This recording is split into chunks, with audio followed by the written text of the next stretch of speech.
گزشتہ روز یوکرین نے رشیا پر پہلی مرتبہ لانگ رینج امریکی مینوفیکچرڈ میزائلز کے ساتھ حملہ کیا۔ یہ حملہ جنگ کے 1000ویں دن ہوا ہے اور یہاں حیران کن بات یہ ہے کہ ایک طرف تو نو منتخب صدر ڈونلڈ ٹرمپ جنگ بندی کی باتیں کرتے نظر آ رہے ہیں، اس طرح کے بڑے بڑے وعدے کر رہے ہیں کہ میں 24 گھنٹے کے اندر یوکرین والا معاملہ نپٹا دوں گا، اور دوسری طرف امریکہ نہ صرف یوکرین کو سپورٹ کر رہا ہے بلکہ اس حملے میں استعمال ہونے والے جدید ترین میزائلز جو امریکہ میں ہی مینوفیکچر ہوئے ہیں ATACMS کے نام سے، جس کا فل فارم بنتا ہے آرمی ٹیکٹیکل میزائل سسٹم۔ یہ ایک بہت ہی خاص میزائل سسٹم ہے جو بنتا ہی امریکہ میں ہے۔ انہوں نے اب یوکرین کو یہ مہیا کر دیا ہے، اور یوکرین نے جو حملہ کیا ہے رشیا سے وہ یہی میزائلز یوز کر کے کیا ہے۔ اور اس سے بھی زیادہ چونکا دینے والی بات یہ ہے کہ ان میزائلوں کو داغنے کے لیے امریکہ نے یوکرین کو افرادی قوت سے بھی مہیا کیا ہے، جس سے خطے کا امن نہ صرف تباہ ہوا ہے بلکہ جنگ کی شدت میں بھی اضافہ دیکھنے کو مل رہا ہے۔ ناظرین، روئٹرز کے مطابق روس نے یوکرین کی جانب سے فائر کیے گئے 6 میں سے 4 میزائلز گرا دیے، جن کا نشانہ ایک فوجی مرکز تھا۔ رشین حکام کے مطابق فوجی تنصیبات پر گرنے والے ایک میزائل کے ملبے میں آگ لگی، تاہم اس پر فوری طور پر قابو پا لیا گیا اور اس کے نتیجے میں کوئی جانی نقصان نہیں ہوا۔ روسی حکام کا مزید یہ کہنا تھا کہ یوکرین نے یہ حملہ کر کے خطے کی کشیدگی میں اضافہ کیا ہے۔ دوسری جانب یوکرین کا دعویٰ ہے کہ انہوں نے رشیا میں تقریباً 115 کلومیٹر کے فاصلے پر ایک اسلحے کے ڈیپو پر حملہ کیا ہے، جس نے متعدد دھماکے بھی ہوئے ہیں۔ یوکرین کی جانب سے اس حملے میں استعمال کیے گئے اسلحے کی تفصیلات تاحال جاری نہیں کی گئی ہیں، البتہ پوٹن کے ذرائع نے تصدیق کی ہے کہ حملے کے لیے امریکی ساختہ میزائل ATACMS کا ہی استعمال کیا گیا تھا۔ ادھر امریکہ کا دعویٰ ہے کہ یوکرین کی جانب سے رشین علاقے میں موجود اسلحے کے ڈیپو پر 8 میزائل داغے گئے تھے، جن میں سے 2 ناکام ہوئے ہیں۔ مزید آپ کو اس امر کے بارے میں آگاہ کریں گے اور یہ بتاتے چلیں کہ میزائل داغے جانے کی اجازت جو بائیڈن کی انتظامیہ کی جانب سے دی گئی تھی، جو کہ عنقریب سبکدوش ہونے والے ہیں۔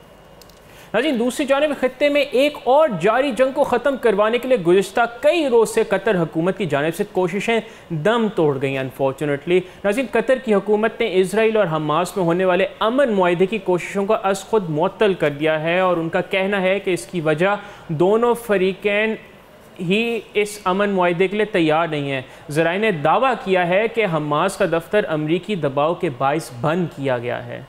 یہاں آپ کو یہ بھی بتاتے چلیں کہ قطر خلیجی فورس کا ایک بہت چھوٹا سا ملک ہے، جس کا کل رقبہ 11,600 مربع کلومیٹر پر محیط ہے۔ اس نے گزشتہ 2 دہائیوں کے دوران مشرق وسطیٰ، یورپ اور افریقہ میں مختلف فریقوں کے درمیان جنگ بندیوں کا اور امن معاہدوں میں ثالثی کا رول پلے کیا ہے۔ 1 سال قبل بھی اس نے اسرائیل اور حماس کے درمیان ایک عارضی جنگ بندی کے لیے مذاکرات کی میزبانی کی تھی، جس دوران 105 اسرائیلی یرغمالوں کو 240 فلسطینی قیدیوں کے بدلے رہا بھی کیا گیا تھا۔ اور سب سے اہم بات یہ ہے کہ 2020 میں قطر نے افغانستان میں 2 دہائیوں سے جاری ہونے والی جنگ کے خاتمے کے لیے طالبان اور امریکہ کے درمیان بھی امن معاہدے کی ثالثی کی تھی۔ تو یہاں ہمیں نظر آتا ہے کہ شاید امریکہ وہ پولیس مین نہیں ہے آف دا گلوبل ورلڈ جس طرح سے لوگ اس کو رکھتے ہیں، جو ان کی پوزیشن ہے۔ اب جبکہ ٹرمپ کی حلف برداری قریب ہے اور اس کے بعد امید کی جا رہی ہے کہ انہوں نے اسرائیل اور حماس کی جنگ ہو یا یوکرین اور رشیا کی جنگ ہو، دونوں کو ختم کرنے کا وعدہ کیا ہے، لیکن اس کو ہم ابھی اس صورتحال کو دیکھتے ہوئے ایک دیوانے کا خواب ہی کہہ سکتے ہیں۔ بالکل۔ اچھا، واٹ از ویری انٹرسٹنگ ہے کہ امریکا کا مشرقی وسطیٰ میں جو سب سے وہ قطر میں ہی ہے واقع، but at the same time یہاں پہ قطر کو ہمیں داد دینی پڑے گی کہ انہوں نے as a global partner of peace کا کام کیا ہے۔ اب وہ دوسری بات ہے کہ باقی فریقین مانتے ہیں نہیں، چاہے وہ افغان جنگ کے حوالے سے ہو، انہوں نے امریکہ اور جو افغان طالبان ہے اس میں مذاکرات میں بہت زیادہ مدد کی، اور اس میں پاکستان بھی اس پورے عمل میں شامل رہا۔ اور اب اگر آپ دیکھیں تو اسرائیل اور فلسطین کے معاملے بھی قطر پیش ہیں، ایٹ لیسٹ ان کی نیت تو ہے اس معاملے میں کچھ کرنے کی، کوشش تو پوری کر رہے ہیں۔ اور آئی تھنک یہاں پہ یہ بھی مینشن کرنا بہت ضروری ہے کہ دا ریزن وائی اس وقت پرٹیکولرلی رشیا اور یوکرین کے بیچ میں بہت زیادہ یہ معاملات سنگین ہو گئے ہیں، اسکلیشن ہو رہی ہے، یہ اس لیے بھی ہے کیونکہ نارتھ کوریا نے بہت ایک بڑی تعداد میں سولجرز اور ملٹری سپلائز رشیا کو دینا شروع کر دیے ہیں۔ یہ شروع سے ہی جاری تھا، جب سے جنگ جاری ہے۔ رشیا نارتھ کوریا کی کافی کلوز ریلیشن شپ ہے، وہ آپس میں ٹریڈ بھی کرتے ہیں اور آپس میں ایک دوسرے کے ساتھ ملٹری ایکسرسائز بھی کرتے ہیں. لیکن اب 10,900 نارتھ کورین سولجرز رشیا پہنچ گئے ہیں. وہ رشیا کے بہاف پر یوکرین سے لڑ رہے ہیں اور کئی زیادہ کوانٹٹی میں آرمز اور میونیشنز بھی رشیا پہنچی ہیں نارتھ کوریا کی طرف سے. اور کہا یہ جا رہا ہے کہ رشین پریزیڈنٹ پوٹن نے کافی کم کر دیا ہے جو نیوکلیئر ویپنز کا تھریش ہولڈ ہوتا ہے اس کو.